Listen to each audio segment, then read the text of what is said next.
BJP. സർക്കാർ ഞങ്ങളെ ഭയക്കുന്നു, ഞങ്ങളെ വേട്ടയാടുന്നു എന്ന് സമൂഹ മാധ്യമങ്ങളിൽ നിരന്തരം നിലവിളിച്ചുകൊണ്ടിരുന്ന കോക്രോച്ച് ജനതാ പാർട്ടി അഥവാ പാറ്റ പാർട്ടിയുടെ സ്ഥാപകന് ഇപ്പോൾ 24 മണിക്കൂറും പോലീസ് കാവൽ. അതും സാക്ഷാൽ ബി.ജെ.പി. ഭരിക്കുന്ന മഹാരാഷ്ട്ര സർക്കാരിന്റെ വക.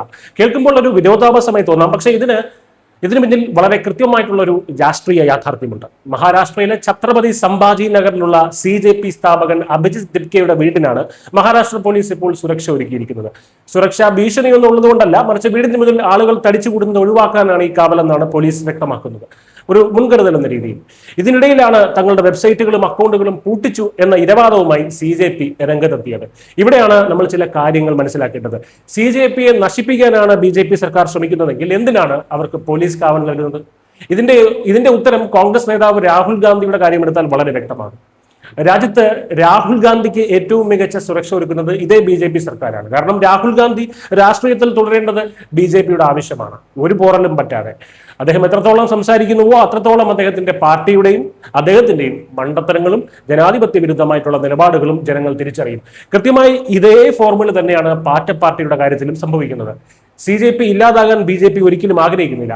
മറിച്ച് ഇന്ത്യൻ ഭരണഘടനയ്ക്ക് നേരെ ഉയർന്ന എത്രത്തോളം അപകടകരവും അന്ധവുമായിട്ടുള്ള ഒരു വിദ്വേഷ ക്യാമ്പയിനാണ് CJP എന്ന് തെളിയിക്കപ്പെടാൻ അവർ നിലനിൽക്കേണ്ടത് ആവശ്യമാണ്, BJPയുടെ കൂടെ ആവശ്യമാണ്.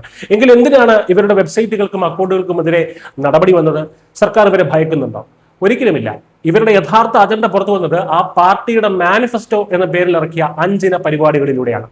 അത് പരിശോധിച്ചാൽ ഇവരുടെ ഫാസിസ്റ്റ് മുഖം എത്രത്തോളം ഭീകരമാണെന്ന് മനസ്സിലാകും. റിട്ടയർ ചെയ്ത ജഡ്ജിമാർക്ക് രാജ്യസഭയിൽ MP ആകാൻ പാടില്ല എന്നാണ് ഇവരുടെ തിട്ടൂരം. ഒരു ജനാധിപത്യ രാജ്യത്ത് ഒരു പൗരൻ തെരഞ്ഞെടുപ്പിൽ മത്സരിക്കണമോ വേണ്ടയോ എന്ന് തീരുമാനിക്കാൻ ഇന്നലെ വിരിഞ്ഞിറങ്ങിയ ഈ പാറ്റകളാരാണ്? അതുപോലെ അംബാനിക്കും അദാനിക്കും ഈ രാജ്യത്ത് മാധ്യമ സ്ഥാപനങ്ങൾ തുടങ്ങാൻ പാടില്ലത്രേ. അതാണ് ഇവരുടെ മറ്റൊരു തിട്ടൂരം. അവർ ഈ രാജ്യത്തെ പൗരന്മാരല്ലേ? ജമാഅത്ത് ഇസ്ലാമിയുമായി ബന്ധമുള്ള മീഡിയ വൺ പോലെയുള്ള മതമൗലികവാദ ചാനലുകൾ അതുവരെ ഇവിടെ BJP സർക്കാരിന്റെ കീഴിൽ യാതൊരു തടസ്സവുമില്ലാതെ പ്രവർത്തിക്കുമ്പോഴാണ് ഇവർ BJPയെ ഫാസിസ്റ്റ് എന്ന് വിളിക്കുന്നത് നോക്കണം. വോട്ടർ പട്ടികയിൽ നിന്ന് പേര് പോയാൽ മുഖ്യ തെരഞ്ഞെടുപ്പ് കമ്മീഷണറെ തീവ്രവാദികൾക്കെതിരെ ചുമത്തുന്ന UAPA നിയമപ്രകാരം അറസ്റ്റ് ചെയ്യണമെന്നാണ് ഇവരുടെ മറ്റൊരു ഭീഷണി. വോട്ടർ ലിസ്റ്റിൽ നിന്ന് പുറത്തായവർക്ക് അതിനെ ചോദ്യം ചെയ്യാൻ ഇവിടെ യാതൊരു വ്യവസ്ഥതയും ഇല്ല എന്നുള്ള രീതിയിലാണ് ഇവരുടെ ഒരു പ്രചാരണം. ഒരു കാര്യം ഓർക്കുക, ഡിവിഷൻ ബെഞ്ച് മുതൽ സുപ്രീം കോടതി വരെയുള്ള നിയമ സംവിധാനങ്ങൾ ഇവിടെയുണ്ട്. ഈ അടുത്ത കാലത്ത് ഒഡീഷയിൽ 9.8 ലക്ഷം പേരും ബംഗാളിൽ 1.5 കോടിയിലധികം പേരും വോട്ടർ ലിസ്റ്റിൽ നിന്ന് പുറത്തായതുമായി ബന്ധപ്പെട്ട വിവാദങ്ങൾ വന്നപ്പോഴും അതിൽ സുതാര്യമായിട്ടുള്ള ഇടപെടൽ നടത്തുന്നത് ഇവിടുത്തെ കോടതികളും ട്രിബ്യൂണലുകളുമാണ്, അല്ലാതെ പാറ്റകളല്ല. ഇനി ഇവിടെ മറ്റൊരു ആനമണ്ടത്തരമുണ്ട്, അതുകൂടി നോക്കുക. പാർലമെന്റിലെ സീറ്റുകളുടെ എണ്ണം വർദ്ധിപ്പിക്കാതെ തന്നെ സ്ത്രീകൾക്ക് 50% സംവരണം കൊണ്ടുവരുമത്രേ. മണ്ഡല പുനർനിർണയം അഥവാ ഡീലിമിറ്റേഷൻ എന്താണെന്ന് പോലും ഈ വിവരം ഘട്ടം മണ്ടന്മാർക്ക് അറിയില്ല എന്നുള്ളതാണ് ഒരു യാഥാർത്ഥ്യം.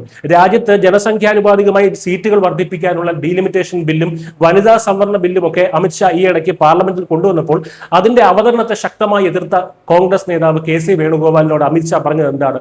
നിങ്ങൾ പറയുന്നത് പോലെ 50% പ്രകാരം ഇതിന്റെ സീറ്റ് വർധനവ് കൊണ്ടുവരാൻ നമ്മൾ തയ്യാറാണ്.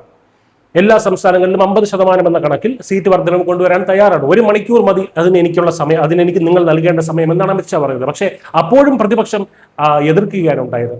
എന്തുകൊണ്ട്? പ്രതിപക്ഷത്തിന്റെ ആവശ്യം അമിത്ഷാ അംഗീകരിച്ചപ്പോൾ പോലും പ്രതിപക്ഷം എതിർക്കുന്ന ഒരു കാഴ്ചയാണ് കണ്ടത്. അന്ന് ഈ പാർട്ടികളെ ഒന്നും കണ്ടില്ലല്ലോ. പ്രതിപക്ഷത്തോട് ഈ ചോദ്യം ചോദിക്കാൻ ഇവർക്ക് ധൈര്യമുണ്ടോ? എന്തുകൊണ്ട് നിങ്ങൾ എതിർത്തു എന്ന് ചോദിക്കാൻ? ഏറ്റവും ഒടുവിലായി ഒരു പാർട്ടി വിട്ട് മറ്റൊരു പാർട്ടിയിലേക്ക് പോകുന്ന MLAയോ MPയോ 20 വർഷത്തേക്ക് വിലക്കുമെന്നാണ് ഇവരുടെ പ്രഖ്യാപനം. ഇത് കേട്ടാൽ എന്താണ് ഓർമ്മ വരുന്നത്? പാർട്ടി വിട്ട് പോകുന്നവനെ 51 വെട്ടുവെട്ടി കൊല്ലണമെന്ന് പറയുന്നവരുടെ അതേ മനോനില ഇവിടെ കൊല്ലുന്നില്ല, പകരം അതിന്റെ ഒരു ആധുനിക പതിപ്പായിട്ടുള്ള നിരോധനം. ഇതൊരു പരിഷ്കരണമല്ല, ഇതാണ് സമ്പൂർണ്ണ ഫാസിസം. ഇത് വെറും ഒരു തമാശയോ മീമോ ട്രോളോ ഒന്നുമല്ല. ഇതൊരു കൃത്യമായിട്ടുള്ള സിവിലൈസേഷൻ ജിഹാദാണ്. വിദേശ ഏജൻസികൾക്ക് ഏത് ജനാധിപത്യ രാജ്യത്തും എളുപ്പത്തിൽ ഉപയോഗിക്കാൻ കഴിയുന്ന ഒരു പ്ലഗ് ആൻഡ് പ്ലേ ടൂൾ കിറ്റാണിത്. എന്താണ് ഈ സിവിലൈസേഷൻ ജിഹാദ് എന്ന് നമ്മൾ മുൻപത്തെ ഒരു വീഡിയോയിൽ പറയുന്നുണ്ട്, കൃത്യമായി അത് പറഞ്ഞിട്ടുണ്ട്.